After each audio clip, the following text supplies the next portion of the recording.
Shabbat Shalom.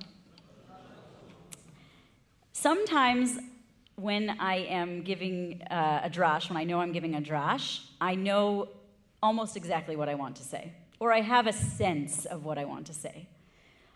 I have to admit that this week I did not feel that way. I always try and really immerse myself in the Parsha, but it felt like this week, with the knowledge of this transition that this community is going through, and with the knowledge that so many people are feeling so many different things, it felt challenging to know where to enter, how to start. If any of you are familiar with Hadar, which is an institution on the Upper West Side, a halachic egalitarian institution with great Torah and great teachers, they come out with a Devar Torah every single week, written by one of their scholars, and it switches year to year. And this week, imagine my feeling, imagine how I felt when the opening to their Devar Torah that they sent out this week was, "The absence of a leader creates a vacuum, and this vacuum invites a question: what kind of leadership are we seeking?"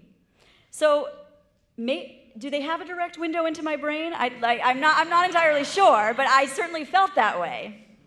But it is also true that there's a bit of irony that this week's Parsha, Tisa, falls on this exact week in CBST's timeline, because the entire Parsha seems to have at its heart one question, which is, what do you do when your leader, the one who brought you out of the bitterness of Egypt, disappears? In Torah time, Moshe ascended to the mountaintop where he's receiving the tablets from God, already 3 parshiot ago, 3 weeks ago. That's a long time in Torah time, where he's already up on the mountain and the people are waiting for him down below. And as he left, he said to the elders of Israel, "Wait here for us until we return. You have our Aaron and Hur with you, and let anyone who has a legal matter, anyone who has a problem, approach them." So it's like he knew. He knew that there would be great anxiety during this time, and he gives them clear instructions to wait.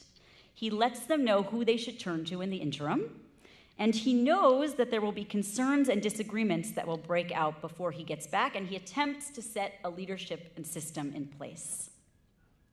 And it all fails. He has been gone for too long, and the people don't know what to do. Which brings us to this week in Tisa, which tells us, when the people saw that Moses was so long in coming down from the mountain, the people gathered against Aaron and said to him, "Come, make us a god who shall go before us. For that man, Moses, who brought us up out of the land of Egypt, we don't know what happened to him." So I want to break this verse down into 2 parts. The first is that we are told that Moshe is late, that he is delayed in coming down the mountain. The word used here in Hebrew is boshesh. It says, "Ki boshesh Moshe laredet min hahar," when they saw that he was delaying in coming down the mountain. And the commentary tells us that Moses had been very clear in his instructions. He let everyone know he was going to be gone for 40 days and 40 nights. And this moment, this call for the golden calf, for people to create this new God, takes place when he's been gone for 40 days and 6 hours. He is 6 hours later than promised. So while that may sound insignificant, I think we can imagine that the people have been waiting and waiting and waiting, and finding themselves even just a few hours without clarity is destabilizing. The word for delay, boshesh, is quite unusual. It's only used 3 times in all of the Tanakh in this form. And in a midrash, Rabbi Eliezer tells us that all 3 of these times are when someone was delayed for 6 hours, and that those were 6 hours of the opposite of peace and tranquility. The first time is in Gan Eden, in the Garden of Eden, where Adam and Eve eat of the tree of knowledge, and they discover that they are naked, and the text tells us, "Vayitbosheshu," which is translated there in the plain text as they were embarrassed or they were ashamed. But you could read it midrashically instead as that they spent a delayed amount of time with this new knowledge in discomfort and distress. Vayitbosheshu. The second time is here in our Parsha, as the people of Israel wait for Moshe to return. And the third time is actually in the book of Judges, one of the more heartbreaking scenes in all of Tanakh. It's when Sisera's mother is waiting for him to come home. And we, as the reader, know that he has just been killed by Yael, by the way. But the text tells us, not me, obviously, but the text tells us that his mother waits for him and she peers out her window and she cries out, "Why is his chariot so delayed in coming home? Why is his chariot so boshesh in coming home?" Her intuition knows that something is not right, and yet she still waits for him in discomfort and in distress. I'll come back to this idea of boshesh, this idea of waiting in discomfort, but let's move on to the second part of the verse, which says that the Israelites say, "Make us a God who will go before us." In Hebrew, yilchu lefanenu. Literally, make us one who will walk before us. Why? Because that man, Moses, who already did that, who already walked ahead of us in the parting of the Red Sea, we don't know where he has gone. In their moment of fear and agitation, what is it that they really want? What are they missing? They want to know the path forward. They want to know how they are going to get out of here. They want someone who will be in the lead, who will walk ahead and show them where to go. And they take all of this anxiety and they use it to justify creating a false god.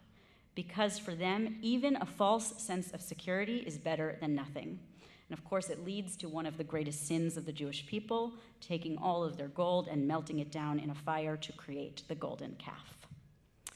So I've heard from a number of people this week, or these past few weeks, that they would like nothing more than to never hear the words liminal space ever again. So someone said to me yesterday, the entire world right now is a liminal space, and I want CBST to be my space free, my place of refuge from liminality. I understand. So I'd like to suggest instead that we might now find ourselves in a moment not of liminality, but of boshesh, of the hours between when we thought we knew what was going to happen and the next stage of events. We are in the 6 hours of delay or of reconfiguration. For some people, we've been in these hours for a long time, perhaps since Rabbi Kleinbaum left, a leader who did so much to bring us out of bitterness and narrow straits. And for some, it feels more abrupt. We thought we knew where we were heading, but suddenly we're not sure we know what the path forward is. Whatever the path it is that you are looking for, I want to acknowledge that by nature, transition and leadership change is inherently painful. Even if everything were to have gone perfectly, which of course it cannot, even if everything goes perfectly, it will still lead to pain regardless.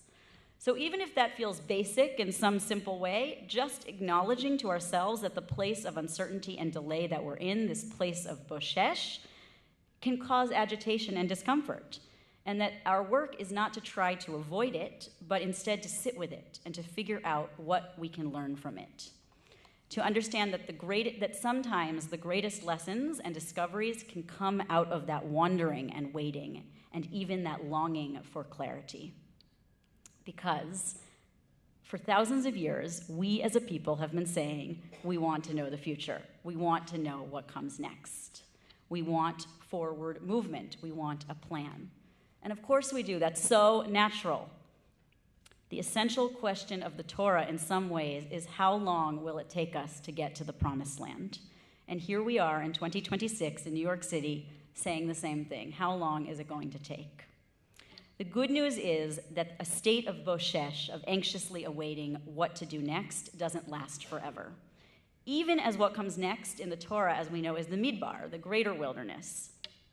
But Bnei Yisrael does move on from the mountain. And Moshe and the people are reunited with a new set of unshattered tablets. And of course, they travel the rest of the way through the wilderness, through the Midbar, carrying both the broken tablets and the whole tablets together. And we, each of us, in our various ways, will need to work on walking forward from this moment, carrying pieces of both brokenness and wholeness together. Our very next Parsha, what comes directly after Tisa, is called Vayakel. and it has all of Bnei Israel gathered together to take on the holy group project of creating a mishkan, a synagogue, a holy space together. What can move us out of Boshesh? What can move us out of this place of anxious discomfort? It is both acknowledging how hot and bothered being in a place of uncertainty can make us, and then it's also about coming together and moving forward into the future. Not perfectly, but with each other in mind, and with a belief that the path forward is possible, even if we can't see the way clearly just yet. Shabbat Shalom. May we move forward together.